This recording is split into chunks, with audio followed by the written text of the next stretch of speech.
अभी नतीजे आ रहे थे, खींच बढ़ती जा रही थी। खींच साहब लोगों की ऐसी बढ़ी कि उन्होंने संसद के परिसर में, जहां हम लोग सब बैठकर संसदीय मर्यादाओं का, संविधान का और लोकतंत्र को बचाने के लिए जहां हम धरने पे बैठते थे, शांतिपूर्ण प्रदर्शन करते थे, बापू महात्मा गांधी जी का जो स्टैच्यू है, बड़ा ऐतिहासिक स्टैच्यू है, आप लोग अक्सर कैमराज में उसको दिखाते हो, और जैसा मैंने कहा, उन्हीं के चरणों में बैठकर, यही भाजपा जब विपक्ष में होती थी, ये लोग भी उन्हीं के चरणों में बैठकर हमारे खिलाफ विरोध करते थे और लोकतंत्र की रक्षा करते थे, संविधान की रक्षा करते थे। हम विपक्ष में आए, हम भी वही कर रहे थे। लेकिन ये एक अनोखे प्राणी है। वो बड़े बुजुर्ग कहते हैं ना, जो कोई व्यक्ति अगर बुराई का प्रतीक बन जाता है तो वो एक अंगारे के माफिक हो जाता है। जलता है तो हाथ जला देता है और बुझता है तो हाथ काले कर जाता है। तो ये बुझते बुझते भी हाथ काले करते जो जा रहे हैं। महात्मा गांधी का स्टैच्यू, आपको तस्वीरें दिख रही हैं,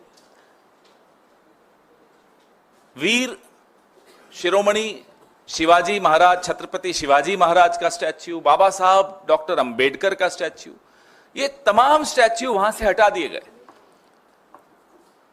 पीड़ा किस बात की है, खींच किस बात की है? पीड़ा इस बात की है कि ये जो one nation one reincarnation, one nation one god जो बनना चाह रहे थे, एक देश एक भगवान खुद जो बनना चाह रहे थे, उन्होंने कहा बीच चुनाव के कि महात्मा गांधी को तो कोई जानता ही नहीं था जब तक पिक्चर नहीं आई। लोगों ने जवाब दिया, 4 जून को करारा जवाब दिया।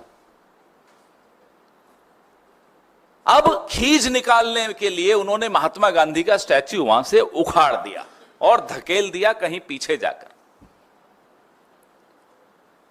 संविधान की पूरी लड़ाई राहुल गांधी, मल्लिकार्जुन खड़गे साहब, हमारे तमाम नेता, प्रियंका जी, पूरे चुनाव प्रचार के दौरान उन्होंने प्रचार से भी ज्यादा संविधान को बचाने की मुहिम छेड़ दी थी, क्योंकि संविधान पे जो खतरे के बादल मंडरा रहे थे वही 7 लोक कल्याण मार्ग से ही निकल कर आ रहे थे। तो बाबा साहब अंबेडकर के खिलाफ भी खींच निकाल दी, उनका स्टैच्यू भी यहां से उखाड़ दिया, पीछे धकेल दिया।